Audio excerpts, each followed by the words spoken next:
Good morning, good afternoon, everyone, and welcome to this Fireside chat organized by the Access to Medicine Foundation.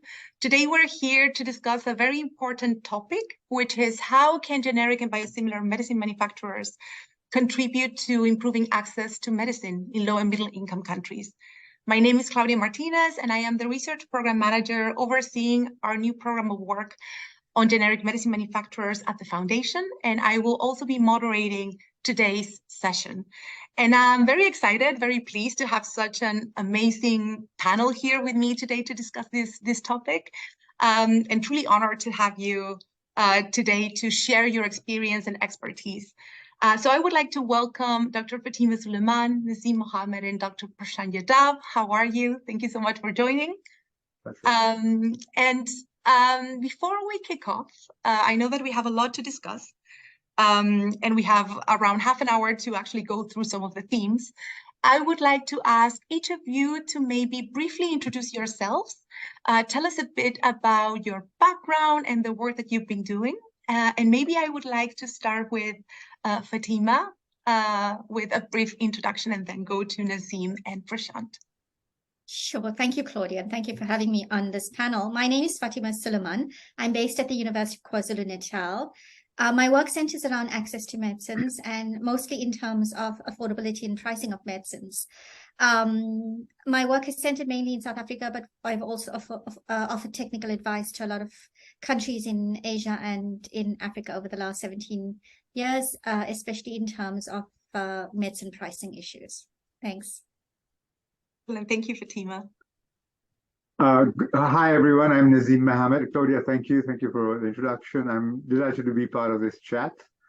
I've just, I think, done about 45 years in the pharmaceutical sector, in the global pharmaceutical sector, currently advising a number of companies on their sort of strategies for getting to Africa. So this is obviously particularly close to my heart.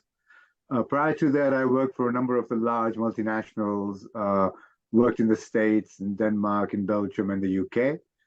And then the last 20 years I've spent in East Africa, based in Uganda, running a generic pharmaceutical company, trying to produce good quality, affordable generics, which is, are well needed. And yeah, so I think that sums me up. I think that's who I am. Thanks. Perfect. Thank you so much. And last but not least, Prashant. Thank you, Claudia. My name is Prashant Yadav. I am a supply chain academic. I work as a senior fellow at the Center for Global Development, which is a think tank where we work on policy issues related to a variety of things, but my work focuses on healthcare supply chains there. I'm also a business school professor. I teach at INSEAD, but most of my work has focused on healthcare and medicine supply chains, some in high-income countries, but a large part in low and middle-income countries. And I have worked very closely with both innovative and generic pharmaceutical companies in helping them think about their supply chain, distribution, market access issues. Excellent. Thank you, everyone. And yeah, let's start with the conversation. I want to start with a broad question, right? We know that generic medicine manufacturers have a long history of contributing to access to health. We know that these companies can introduce competition into markets, which can lead to lower prices. They have broad manufacturing capacity, which allows them to get and enter some of these low and middle income countries.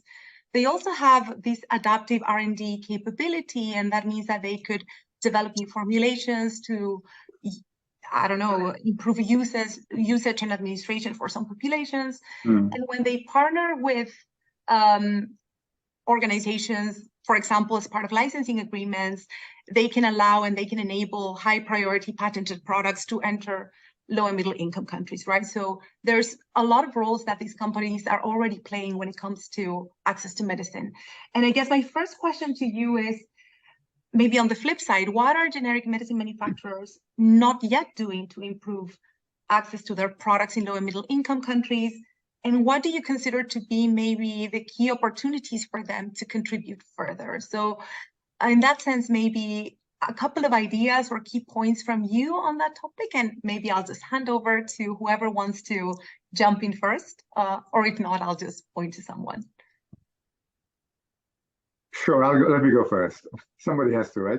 Uh, we're looking at what local manufacturers are not doing, right? I think what they're not doing is spending enough resources really trying to understand the markets in Africa. I think so many organizations are guilty of talking about Africa. Africa is 54 very separate and very different countries.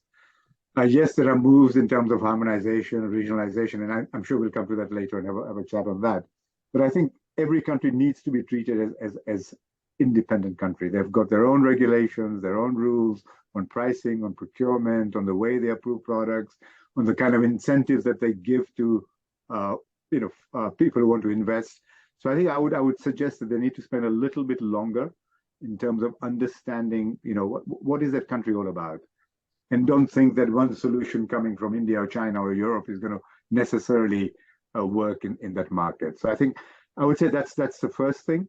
I think the other thing is to also now understand that, and I think it's partly because of what's happened in terms of the pandemic, African leaders have woken up to the fact that we've been so incredibly reliant on particularly India and China, even for our gloves and our PPEs and our basic meds, that there is now a huge amount of sort of political will to support local production. And I think that's, again, they need to think in terms of how can they partner with and who can they partner with. Okay. And I'm sure we'll talk about that a lot more later on. That's it. I would agree. I think Prashant has stayed silent, so I'm gonna jump in if you don't mind as well. I mean, the first point for me as well is very critical in the sense that Africa is 54 countries and requires a little bit more market and needs analysis by companies. But having said that as well, Nazim, I'm going to talk about some of my particular experience with some of the countries. And Sure. Yes, you don't treat the 54 countries as one group, but there are certain groups that tend to work together. True. Like the East African community or SADC or something of that sort. And sometimes manufacturers will come back and say these markets are too small as individual countries, Right. but they could then negotiate with these countries that are already in communities to maybe pool their resources and do sort of bulk procurement so that they get better prices and the manufacturers then get a surety of supply.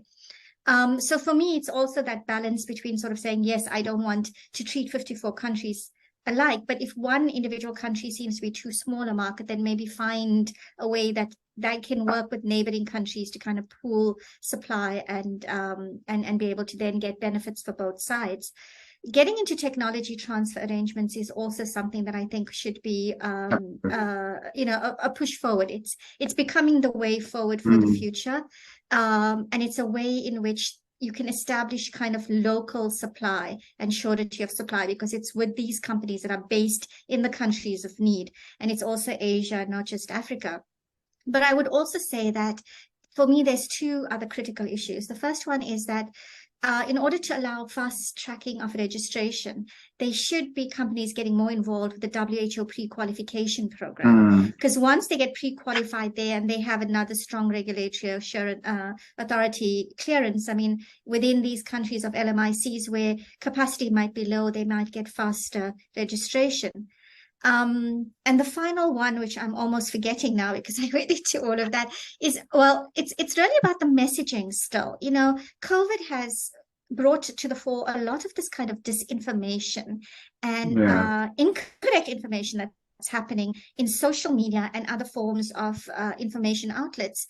And I think that there was a strong campaign during the 80s about the benefits of genetics and about how it could be the same, it's quality assured, it has the same efficacy, and it has benefits of cost and all sorts of other things. But we've stepped back from that. We've forgotten to reinforce that messaging. And there's all sorts of incorrect messaging that's going on. And so aside from the needs analysis of saying, what is the market size? What is the price I can afford? It's also about dealing with the culture and the information that happens in that country and how to be able to best then address those. And I'll stop there. Thank you very much. I don't know, So, Prashant, if you have, yes. Yeah, I think I was going to say, I mean, lots of, bigger ticket, broader themes on what can companies do to improve access to medicines, but I'll stay focused on generic companies and what aren't they doing as much. So I think as compared to the innovative pharmaceutical companies, I think the generic company category is much more heterogeneous. It is. We have big companies, we have mid-sized companies, we have really small companies. Yeah. And that heterogeneity means how they approach access to medicines varies significantly from a global generics company. There are companies in the generic business who focus largely on selling in highly regulated OECD high-income markets. That's where they've made their revenue base. That's where they focus on. There are companies that focus only on selling in less resource-intense, less resourced markets, including in Africa, Asia, Latin America, and they are only and exclusive in those markets. And there are some who serve both, who serve high-income markets, highly regulated ones, who serve other markets. So when we think about what can they do more, first thing I ask is, why can't there be a revenue model for the big global generic companies that only serve high-income, stringent regulatory approved markets to be also serving other markets in the LMIC category? There are prominent companies in this business who we know for sure do not even have their products registered in many countries. So that's the first thing in terms of what they could do. The second is around partnerships with local companies. And this is not just in Africa, this is in Latin America, this is in some parts of Southeast Asia, Philippines, lots of parts in the world where there are local companies and a global generic company and a local company can partner and create a better access model. I think that's an area they haven't explored as much. There are a few little spots of such partnership activity happening. The third thing is that because of the heterogeneity in the generic industry, quality of generics remains to be a question that we cannot shy away from, and the generic industry has to deal with it up front and center without saying this is a problem not of the big guys in the business, it is a problem of the small guys in the business or small companies in the business. I think we've got to, the generic industry has to take a view on quality that includes everybody, and that should come as an industry organized effort. Those are my 3 points, Claudia.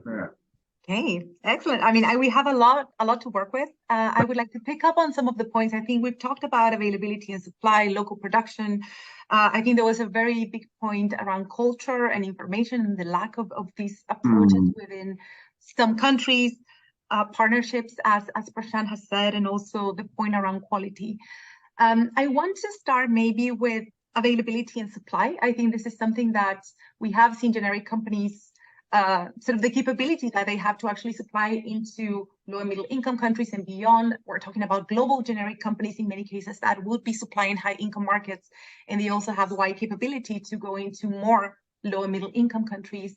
But we also know that supply chains are very complex, right? I mean, there are many steps, there are many players within the structure.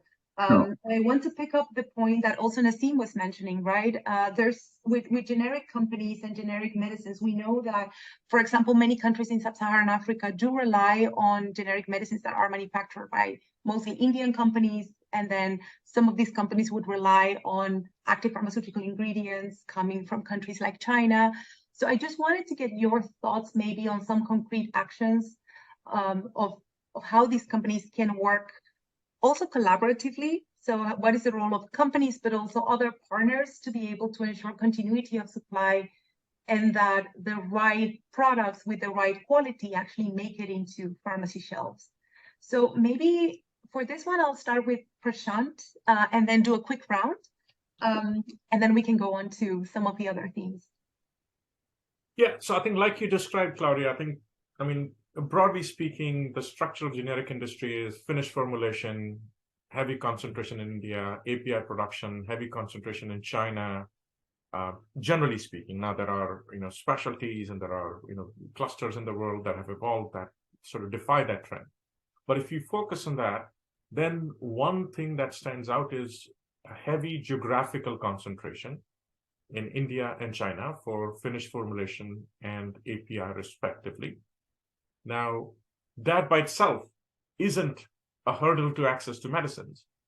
but it creates resilience challenges, which is in case there is a supply disruption, in case there is an export control, in case there is a trade barrier, then the global access to medicines agenda rests too much on these two geographical production bases.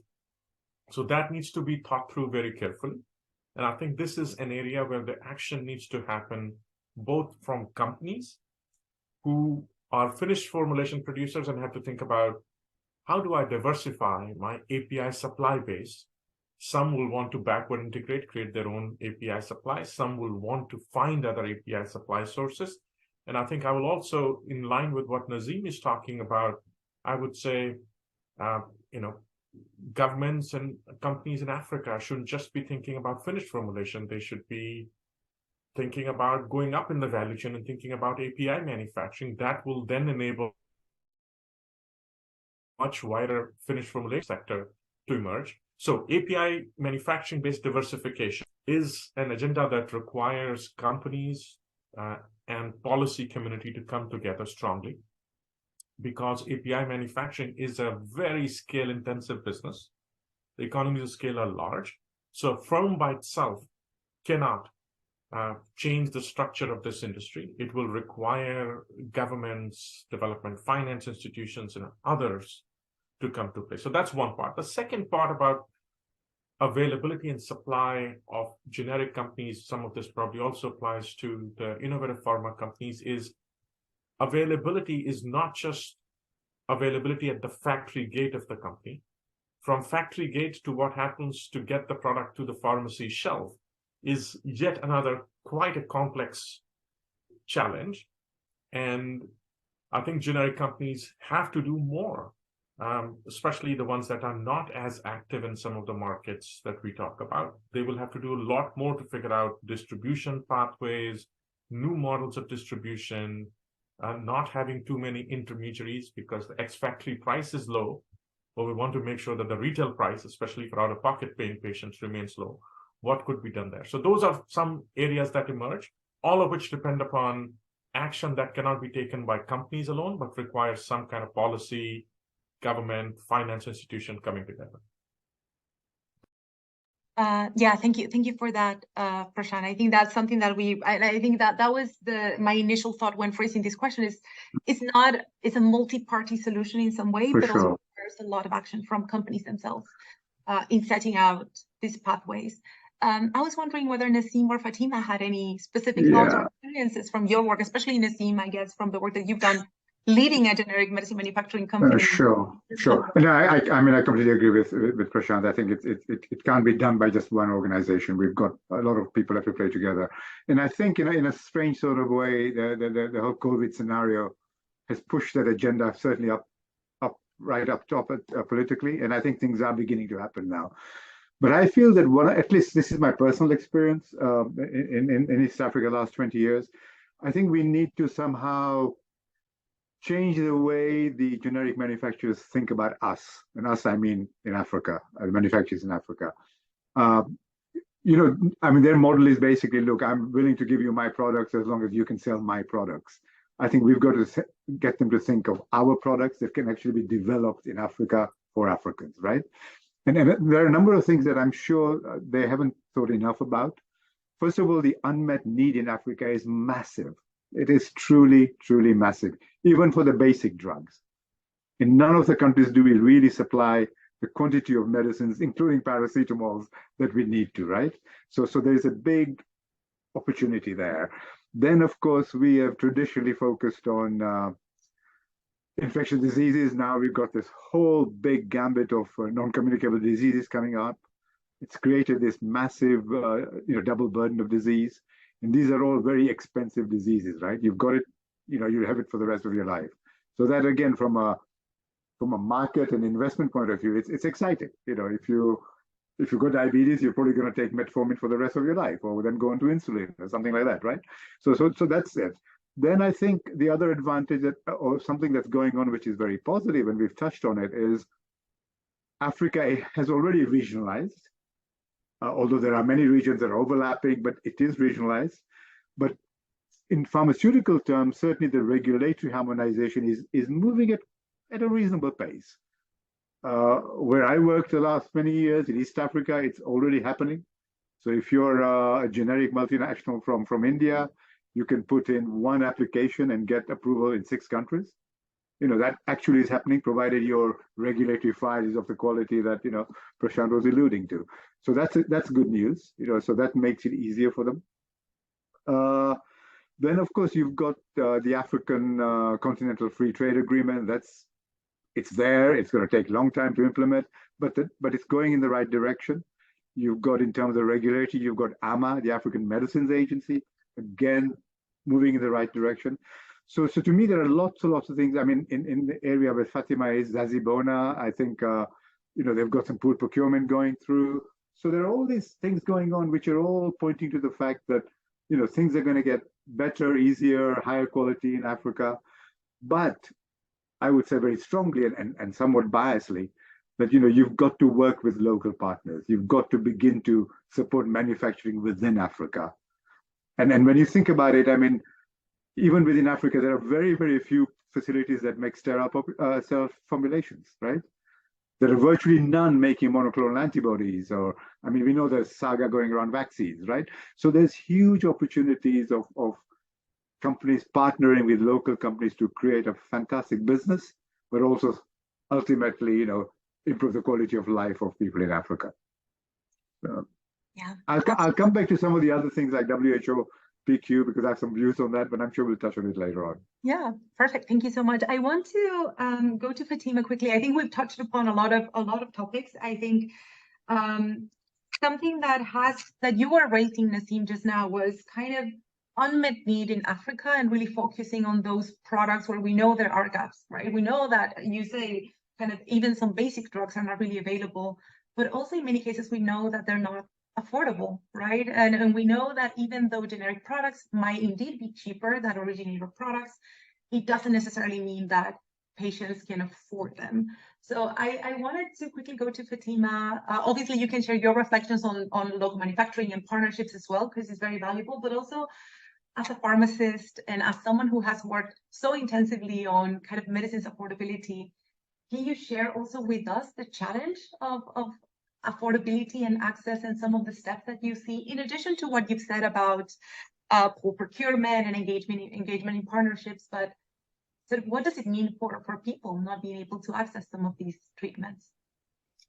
Well, I think the one thing I want to touch before I go that Naseem has raised that is very, very important is that I think that generic manufacturers also need to think about the fact that if they just look at the essential medicines lists within the countries in Africa and start concentrating on those, that's a huge market on its own. They don't have to go to like the oncology products or the other kind of biosimilars and that initially to go with, because there's just such an unmet need for just the essential medicines. In terms of affordability, I mean, it's not just affordability to the patient, it's also affordability to the system, and there's a lot of countries that have to balance inclusion of medicines or purchasing of medicines based on the budgets that they have as well. And so you'll find that even in the public sector, there may be actually medicines that are shortages or there's like stockouts and things like that, because one, maybe the manufacturers have put in their tenders but can't afford to meet the supply or the demand, or secondly, the fact is that prices may jump in between and suddenly the governments cannot afford it. And the end result is that one, the patient loses their belief in the system, their trust in the system. They no longer think that the system can be able to manage their conditions, their needs. But then it's huge out-of-pocket expenses for patients who then have to get this in the private sector. And I mean, we've looked at affordability studies where we've looked at medicines that may cost something like, 3 days wages to 10 days wages to like a lot more, a month or something of that sort, depending on the medicine. And I mean, Health Action International did this huge study about insulin as well. And we're looking at families going into financial catastrophe because they couldn't afford the insulin. They were sharing, they were using half the dose. And this was also not just for adults getting insulin, for children getting insulin. No parents want to see their child suffer. So, they'll do without food, they'll mortgage their houses, they'll take loans, and they'll go into financial catastrophe. The one thing that I think that I will say is that, and this is my soapbox, Claudia, so sorry for bringing it up here, but I will say, is that in all of these affordability studies, we sort of use different measures to measure affordability. So it'll be like the World Bank poverty indicator line, or it'll be the number of days the lowest paid government worker would be able to afford it. And generally, even the lowest paid government worker is generally one of the more wealthier ones in a country. They don't reflect the population. But also, I think that there needs to be a move to think about, what does it actually mean as a household impact? Because a salary has a certain percentage that goes towards rent and food and education and, just basic travel to be able to maintain your job and that. So even if you say that something will cost a one-day wage, and may seem to think, or you may think it's affordable, it actually might not be affordable to that family because 99% of their salary is already committed. So I think that, there have been a lot of generic manufacturers that have worked really hard with countries to make sure that their prices are low, to ensure efficiency of supply and so forth and that. But I think that it's also about, like Prashant said, engaging in partnerships, and it's also maybe also thinking about the fact that if I want to supply a country and I know that I may not manage to fill the entire, tender amount of volume, is maybe go into partnership with another company and say, why don't we both go in together and we both then have surety of supply? So it's not just the partnerships with other finance people or governments, it's partnerships within generic companies to be able to say, we become viable, we get the trust of the country, we get the trust of the patients, we are able to supply it at a very good price, and therefore everybody wins in this process. Thank you so much. I think that's actually spot on, and I think I really like the point around these innovative models of partnerships, not only with kind of governments and like companies themselves can also partner together to actually provide new models for pricing and access for these populations. And I think the other point that comes out loud and clear is kind of the tailoring is needed, right? It's not a cookie cutter solution that you can just impose on any country. It is about really understanding the needs of countries and what affordability actually means for people from different socioeconomic segments within the country itself. We're running out of time, which is surprising to me. I've been so engrossed in this discussion, but I do want to pick up 2 points as we approach the end of the discussion. So I think I want to kind of come back to the point around quality assured medicines. I think this is something that Prashant mentioned already. And I think I want to pair that up with sort of the participation of these companies in some mechanisms that are already available, either to streamline registration or to provide quality assured medicines into lower middle income countries, such as the WHO pre-qualification program. So maybe I'll do a quick round to see, maybe I'll start with Naseem, since you've already expressed that you have some views on WHO pre-qualification and maybe how other mechanisms can be best leveraged to increase access to quality assurance. Sure. I mean, let me say at the outset that, of course, we all want our children to get the best quality medicines, right? Whether you're in Africa or in Europe. So that goes without saying. My perspective on WHO PQ is that, sadly, experience shows, at least in Africa, experience shows us that those companies that have spent enormous resources to get to that level really haven't had the benefit. Because ultimately, people will know that pre-qualification is a specific product-related thing. So you get your product approved by WHO PQ, which means you can then participate in global tenders. But again, it's about pricing. So very, very rarely can an African company beat an Indian company purely on price, right? It may happen in the future, but right now it's going to be very difficult because we don't produce the volumes. The APIs don't grow in our gardens, that sort of thing. So I think I have a concern with WHO PQ, but then that's left up to the company, right? It's an individual decision. But certainly getting us to that level of quality, yes, absolutely. I feel again, there are, when you're running a company like I have, there are very simple things that happen, which in Europe you'd never dream of. I mean, in our quality labs, we have HPLC, we have these sophisticated instruments. If an instrument breaks, sometimes there is nobody who can fix it. So if you're living in Uganda, you've got to wait either somebody from South Africa or somebody from Kenya or somebody from India to come and fix a machine. Now, unless you have the liberty of having 10, 12 machines, which none of us do, it can actually stop production for weeks. Something that's simple, which in Europe you'd never think about, because you could get it fixed the same day.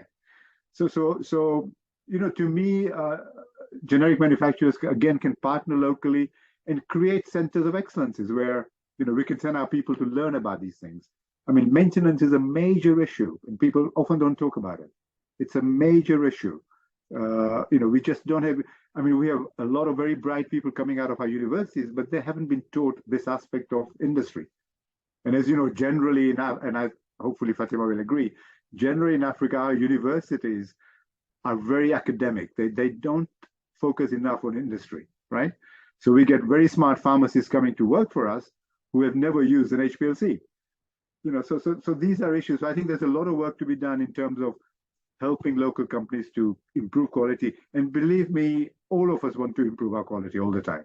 Nobody wants to sell substandard products, So I think, yes, there is work to be done establishing centers of excellences.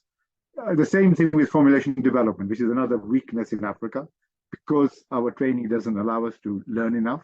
Why don't we set up centers with the government, and I know that local companies will be willing to donate equipment and stuff like that, bring in some expertise from outside, and set up labs where second, third year pharmacy students can spend 6 months actually learning, but also contributing, improving formulas and things like that. So I think there's a lot of opportunities there. I'll stop there. Absolutely. I want to bring in maybe Prashant and Fatima on this point. I think there's a lot of very interesting ideas here around kind of partnerships, opportunities, and things that kind of require sometimes a bit more capability within countries as well. But I just want to bring the point back around companies and the ability and the responsibility of providing quality of our products and continuity of supply for these countries as well. I'll start this time. So, Claudia, I think once again, we have to separate two kinds of quality issues that are getting oftentimes intermingled in a global discussion. Firstly, I think the pre-qualification program at its core is about a quality structure for global purchasing by global UN agencies. Yes, it has some spillover benefits, which is we can use the outputs of that for a select subcategory of products to get faster registration, etc. But it is about global tender procurement, like Nazim said. We should not use that as the mechanism for guaranteeing quality for all essential medicines in all countries. That Agreed. will be just the wrong pathway to go. Right. So then is, how do we create quality in new manufacturers of generic medicines that are coming up in Africa or have existed in Africa, Latin America, Southeast Asia, and India and China? Right. So that requires an ecosystem of quality, which gets into some of the things that Nazim is talking about. You can't build quality without having the ecosystem for all the key factor inputs that need into making something quality. And again, ecosystem building is not a firm-specific task. A firm cannot build its ecosystem. No. Ecosystem has to be created by a very diverse set of stakeholders into it. So quality ecosystem has to evolve for new clusters that are emerging for generic manufacturing, such as East Africa. For existing clusters of generic manufacturing, such as Western India, parts in Northern India, where there is large companies, it continues to beg the question, why isn't there high quality coming out from there, right? That is a baffling question, because the cluster has large number of companies. All of the problems that Nazim described have to be solved by economies of scale and scope when there is 20, 30 reasonably large-sized companies. So there it gets into questions about, is there a culture of quality? Is there an acceptance of the idea that quality is paramount? Or are there integrity issues in either management about short-circuiting quality in order to get a tender at a public procurement tender in the domestic country or in a foreign country at a lower cost and a lower price? That problem is different. It is a trickier problem. It's not about ecosystem. No amount of more money and more machines and more lab technicians will solve that problem, because it's not due to the scarcity of well-trained pharmacists. It's something else at play. Whereas the problem that Nazim started us on is related to the ecosystem and infrastructure. And we've got to separate these two. And the pre-qualification program, again, is an interesting vehicle, but shouldn't become the focus of this quality discussion. I think for me, just to add there, Claudia, is the fact that I think companies moving forward and new companies that are emerging are going to have to deal with the climate change issues as well that might impact on their quality. And I'm talking about things like electricity disruption and water disruptions and so forth as well. So, they need to make accommodation for those kind of issues moving forward as well that will affect and impact on quality assurance moving forward. So I think for me, the points that Nazim and Prashant covered like, the general quality assurance, but I would just highlight the need now to also think about all of these other issues that are then going to be affecting manufacture and supply. Yeah. Excellent. Thank you. Thank you very much. Sadly, we need to come to a close. And I'm not going to attempt to summarize the discussion that we've had today. I think we've touched upon many important issues and roles and responsibilities for generic medicine manufacturing companies, but also some of the opportunities, I think, that could be leveraged to solve some of the challenges that we see in low and middle income countries, and more specifically in sub-Saharan Africa. I think I want to finalize by thanking you all for being here today. Also to say that the Access to Medicine Foundation last week launched the first ever framework for evaluating and assessing some of the actions that the leading generic medicine manufacturers are taking to improve access to products. And we hope that this will help guide and mobilize action, and also to unpick some of the opportunities for further progress. So thank you so much again. And yeah, thank you for joining us. Thank you for having us. Thank you. Thank you, Claudia. Thanks so much. Bye-bye. Much.